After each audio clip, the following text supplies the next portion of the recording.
and forth along the path shown on the ground in order to illustrate the stride retargeting system developed for Half Life Alyx.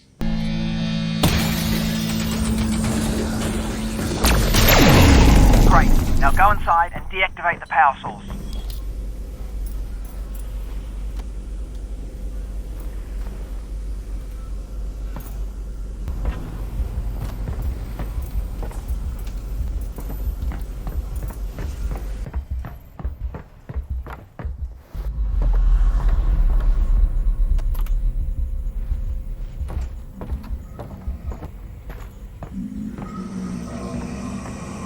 All right, here it is. Now just snip those cables and off we go. One of the core subplots of the storyline is regarding the Combine imprisonment and use of the Vortigaunts to trap the G-Man. The multi-dimensional power of the Vortigaunts to detain the seemingly invincible G-Man is established in previous Half-Life lore. Through the use of their prisoner pods and substation technology, the Combine extract the power of the Vortigaunts' Vortessence chant, tune that energy, and then transmit it to the vault to contain the G-Man. To communicate this Combine process to the player without explaining it through lengthy exposition, we used musical sound patterns to Character performance within a VR game has a unique set of opportunities and challenges. In our efforts to keep control in the hands of the player, we must create a performance that is interesting enough to maintain players' attention and flexible enough to allow for player freedom. This scene has the most face-to-face interaction in the game, and there is no physical barrier between the player and the Vortigaunt when he first appears. At one point, we played with the idea of a jump scare when the Vortigaunt is released, upending the player's expectations of what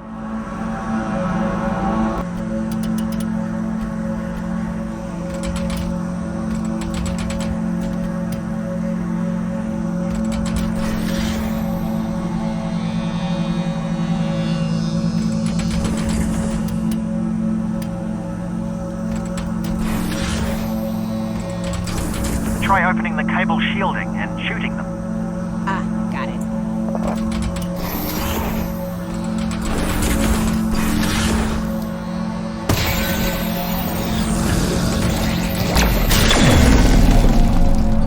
Nice. There you go! Security alert. Re-administration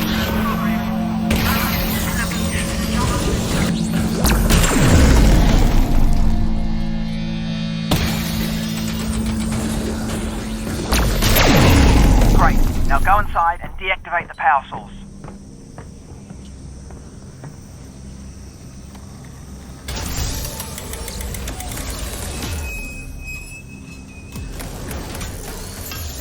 Good grief, it's a Vortigaunt.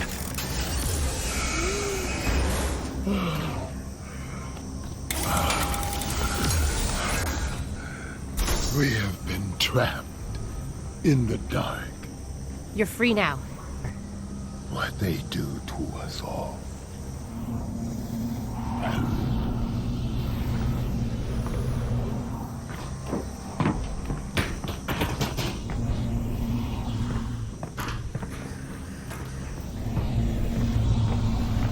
The Combine drain from us the power they use to protect their weapons. The Vortigaunt will extract ourselves and exact our own vengeance. You must go to the weapon. Well, I can't get into the vault if the substations are still online. Do not worry, Alyx fans. They will not be. We'll clear the path.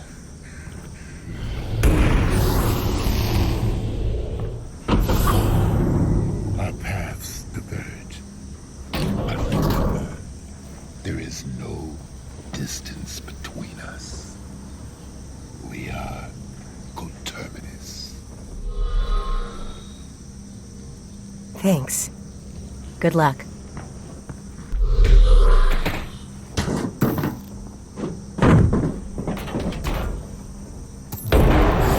We're putting a lot of trust in that Vortigaunt to shut down all the substations.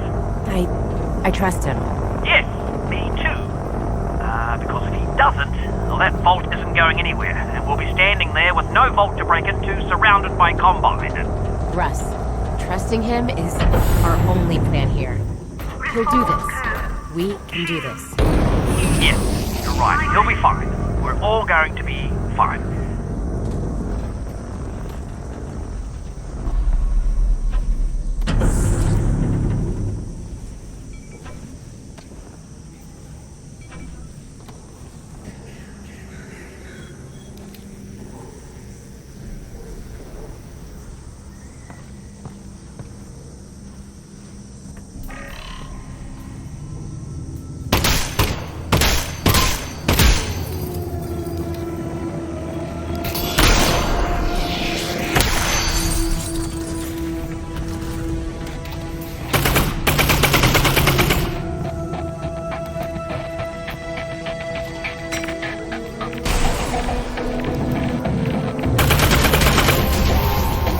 What's left?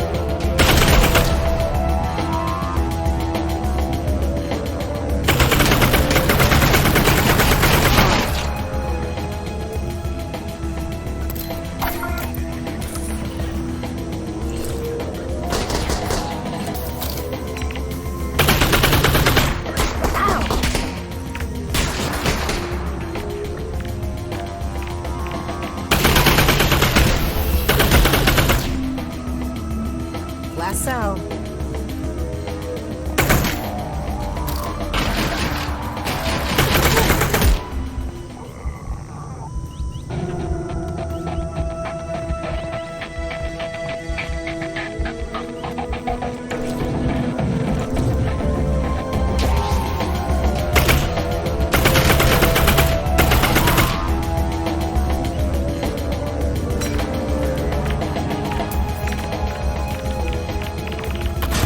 Out of cells.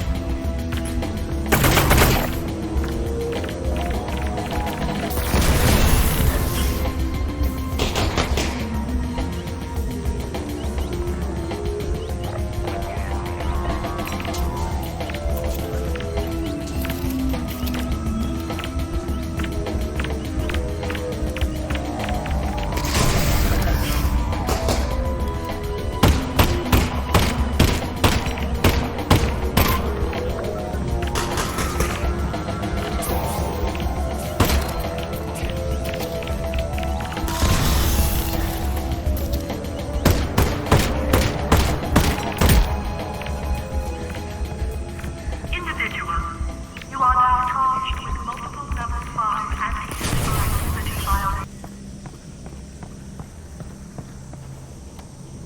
The Combine soldier you see here won't fight you. It's been programmed to run back and forth along the path shown on the ground in order to illustrate the stride retargeting system developed for Half Life Alyx. One of the challenges of animating digital characters is making sure that their feet don't slide along the ground as they move. Humans are very good at picking out irregularities in the movements of virtual characters, especially in VR, and Combine soldiers in particular need to look like their feet are planting and their weight is shifting as they change direction. Otherwise, they appear weightless and unconvincing. In a pre-processing phase, our stride retargeting system analyzes the steps of each authored animation and stores them as a direction-independent trajectory. At runtime, our system predicts where each foot will land on the next step based on the motion of the animation, the character's path, and the height of the ground. The pairs of colored boxes on the ground illustrate this process. The red boxes show the previous foot positions, the green boxes indicate the soldier's current foot position, and the blue boxes are drawn where each foot is predicted to land next. Once the predicted foot positions are calculated, the system guides the feet to the predicted locations using the trajectory information to preserve the style of the original animation. Once the foot lands, it is locked in place until the next step. In the end, this system was so effective that we could essentially make any animation walk in any direction without foot sliding.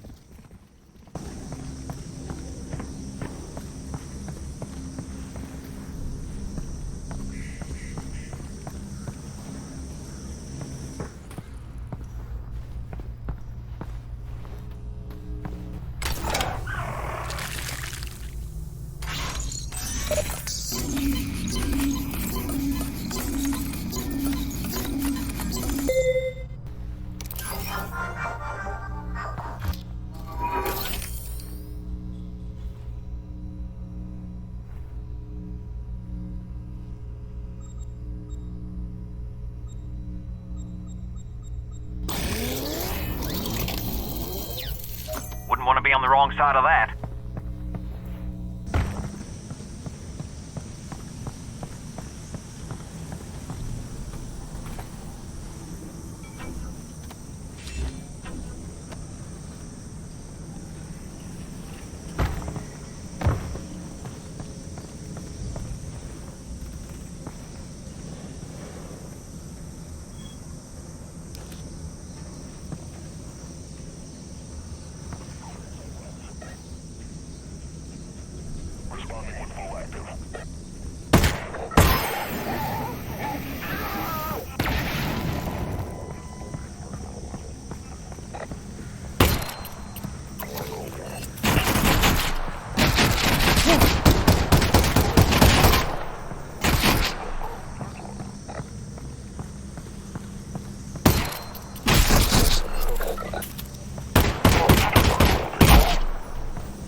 Comm channel's gone crazy. We took out that substation.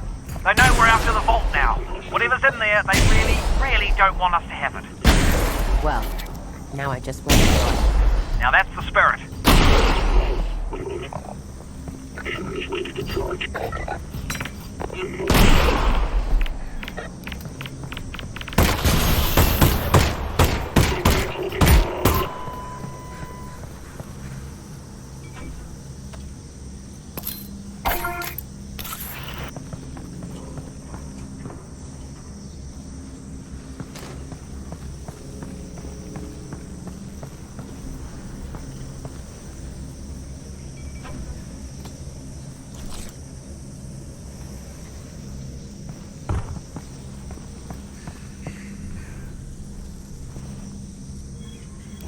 Last cell.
Trip mines have appeared in prior Half-Life games, and the act of defusing them seemed like a natural fit for a VR game, where players can perform complex operations with their hands.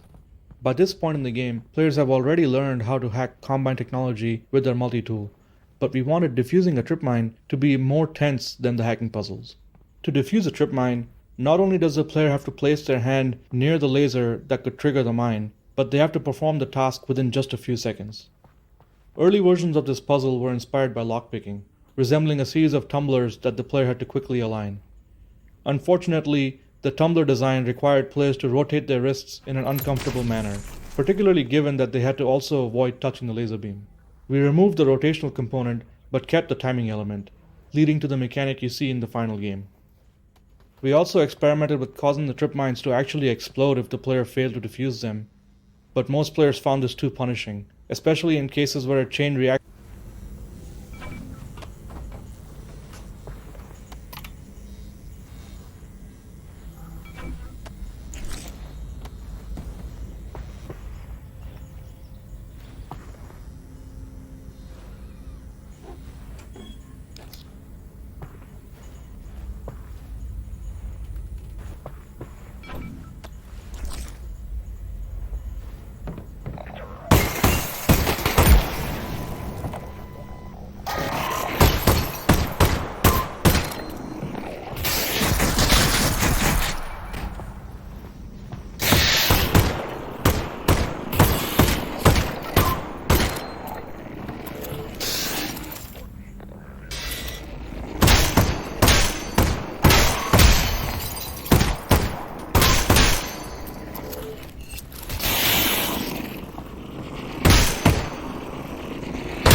Russ, are they saying my name?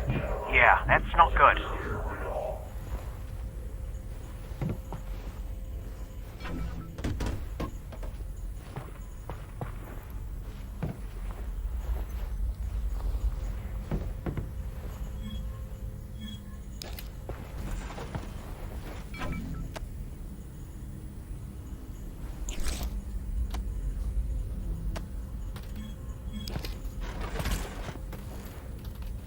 Last two.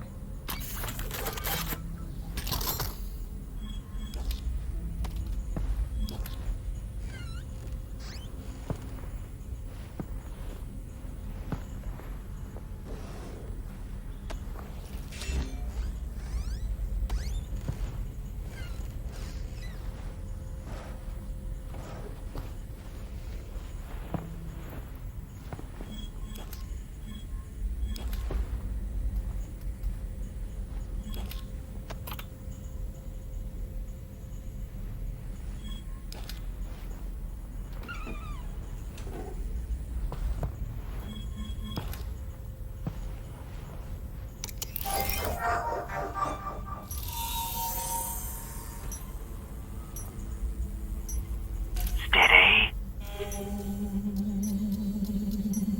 Nice.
Oh, your dad's back. Oh, thank God. Russell!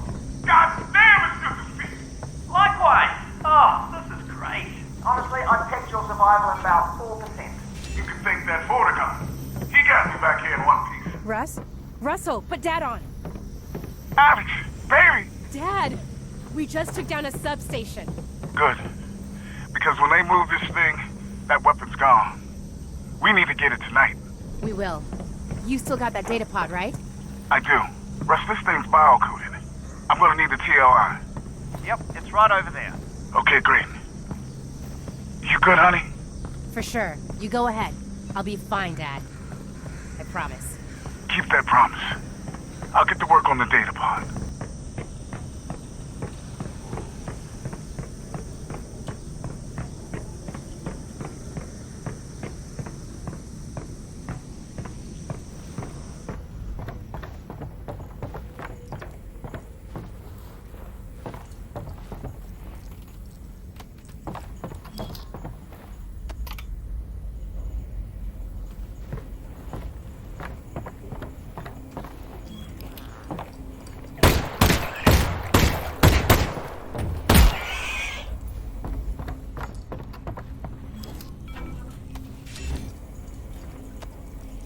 Once we had the spine of the game complete, teams went through the maps looking for additional opportunities to add the character and tone that players associate with the Half-Life games. This mannequin head grab was a fun opportunity to hit on the sci-fi horror B-movie vibe. We had a few conversations about how long to leave the head crab atop the mannequin, and decided that the experience should be analogous to catching a small dog in the middle of some mischief. We wanted players to feel like they had walked in on something they weren't supposed to see, and for them to go away feeling like every inch of the game contained something for them to find if they chose to explore it. An early update to the headcrab sounds, where details like breathing and grunting were added for the first time, we received feedback that the new sounds were too cute and familiar, moving the headcrab too far in the direction of a cuddly creature rather than an alien threat. We updated the sounds to be more threatening, but for this headcrab we brought back some of the cuter sounds to sell the headcrab's frustration with the mannequin.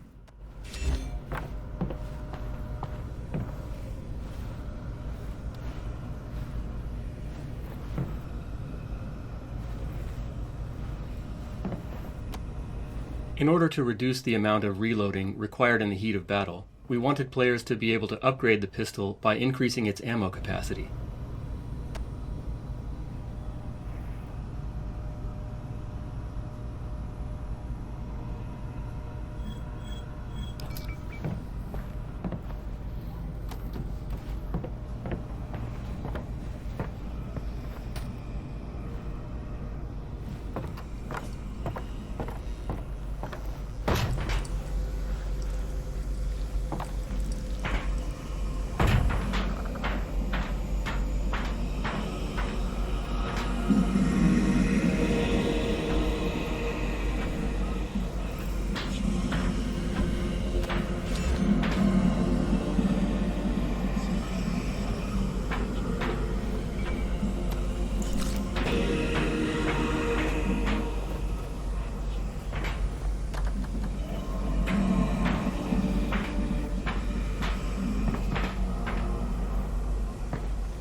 Russ, how's Dad doing?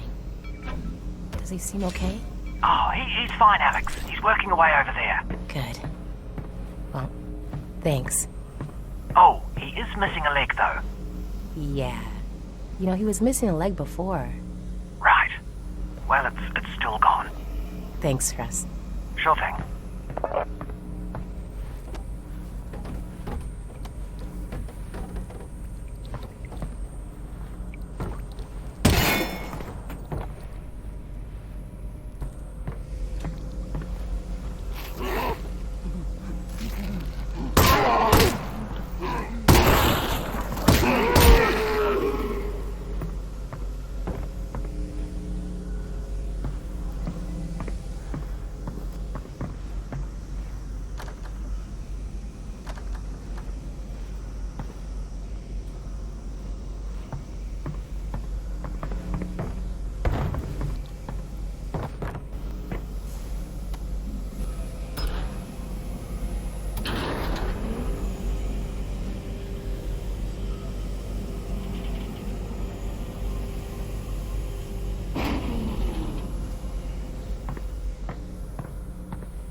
seeing that?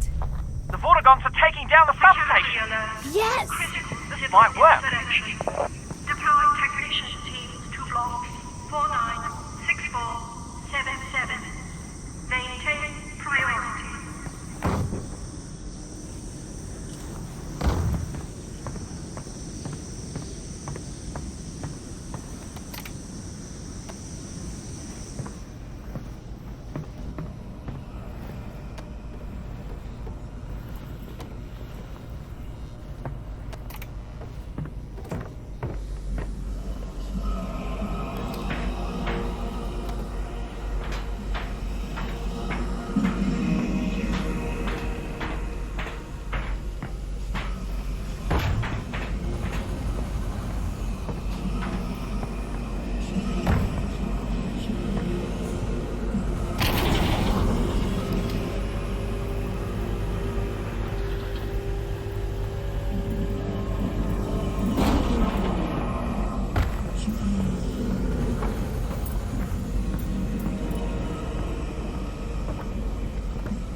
It's generally a requirement that all new enemy types have a section of the game designed to introduce them. We rarely build the introduction early on in the process though, because it's often through playtesting that we learn exactly what aspects of the new enemy need to be highlighted in the introduction. In addition to understanding the capabilities of a new enemy, we also find introductions help solidify the very existence of the new enemy type in the player's mind. Without an explicit introduction, we sometimes find that playtesters confuse multiple enemy types, conflating them in their minds. This was the case with the Suppressor, the class of soldier that's designed to pin a player behind cover while other soldiers advance on them.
Okay.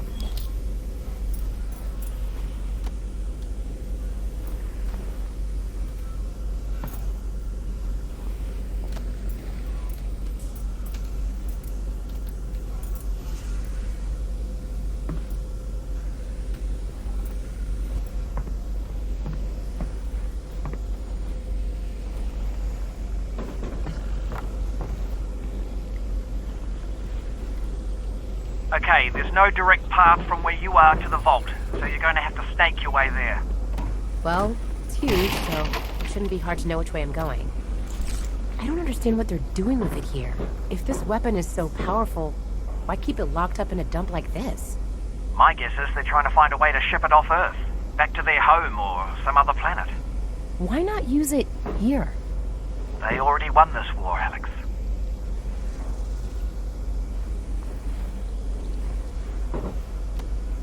It isn't practical to spend development time or art resources evenly across every part of the game, so we rely on strategic reuse of resources to maintain fidelity and specificity across the game's environments. This space was initially constructed using industrial models and textures seen throughout many previous environments.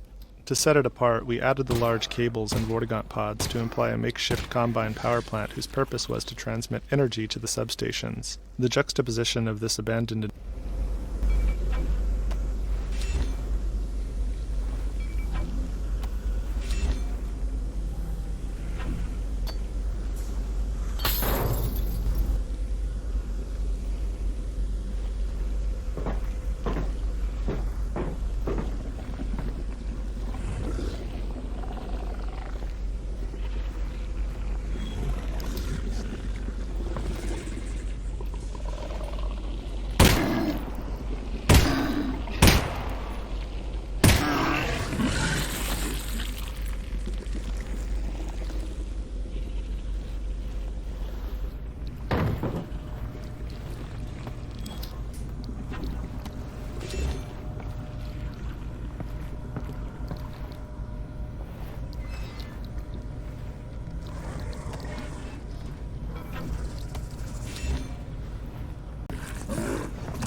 Three shells left.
Last three.